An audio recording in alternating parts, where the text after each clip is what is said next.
And welcome to week 4 of fascism in Europe. This week we move on to a consideration of architecture, and for me this is one of my most favourite sessions of the entire year. The architectural legacy of fascism in Italy in particular is absolutely remarkable. You take a walk through some of the main streets, some of the back streets, pick a street in Rome today and you'll be hard pressed not to find yourself in the middle of part of a landscape which hasn't been directly influenced by architecture coming out of the philosophy of fascism in one way or the other. It's a striking thing to behold, and one of the things we'll be exploring is why does that form of architecture endure in such a large proportion. Keep in mind though, as we go through that, we're going to be still looking for that Giovanni supporter card, be it the holo or the ultra rare rainbow. It could well be in one of these 3 packs, and this week I've decided to start filming with my third years first because clearly the luck is all with the third years.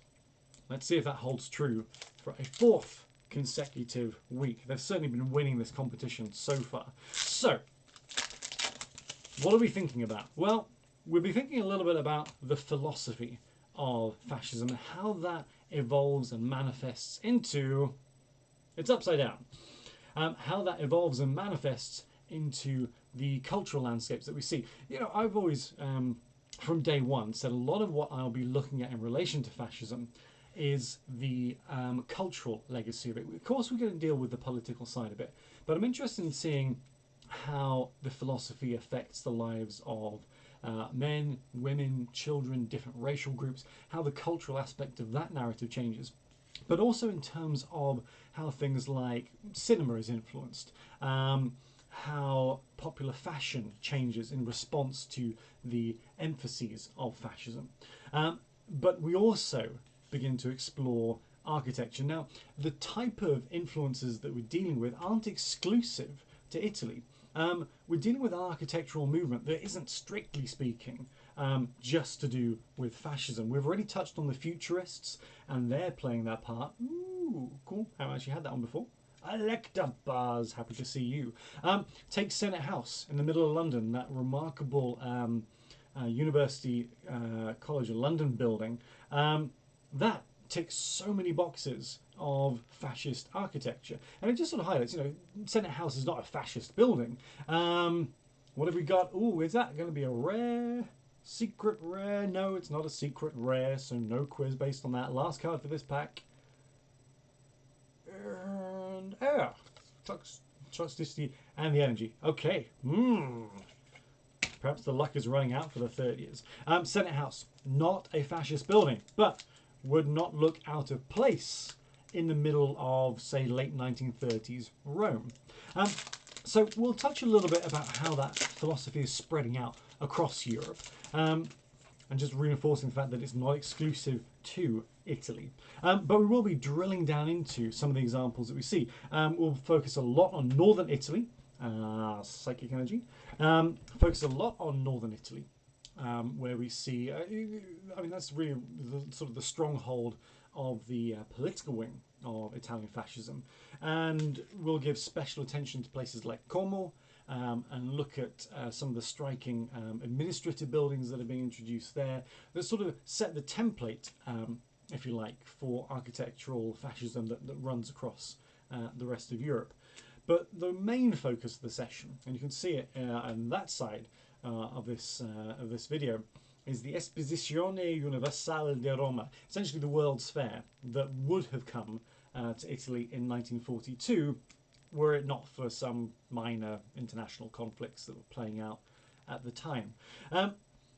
Really, E42, as it's more commonly referred to, gives you an insight into the scope and ambition, Galarian mouth, cool, the scope and ambition of the architectural changes that we're talking about. Really, E42 is going to be the template for a new centre of Rome. We were talking about some massive scale changes taking place to the city. Not rare. Last card. Ooh, and it's an Electivire. We're running dry third years. Last pack luck. What are we going to get? There were ambitions not just to change the centre of Rome, but we saw some places where entire urban areas in Italy were going to be redesigned along essentially fascist architectural principles. One of the things that I think is really interesting about E42 is that there's this concerted effort to recast ancient Rome in a new, what was then modern architectural landscape. In the image down here, you can see some major parts of the landscape that were constructed prior to the intervention of the Second World War. And much of the architecture that you see in that image survives today. It has remained durable, but each component was taking an element of the classical urban centre of Rome as its sort of reference point. We've talked about classical Rome being the reference point and the departure point for modern fascism. Really, it's doing the same thing when it comes to the architecture as well. The Colosseum, in particular, has a strikingly awkward, almost square, modern for the late 1930s replica created of a sense. And we'll have a look at that. We'll look at the way in which ancient Rome is being reimagined, recast in a fascist light, and think about, you know, what was the objective there? Why were they trying to do it? That's not particularly rare. I gotta get saved. The third year's come through. What have we got? Oh, hello, Inteleon V Max. That's a new card. We haven't had that one before. Oh, I like the third years. I like the third years. They keep on giving me good cards.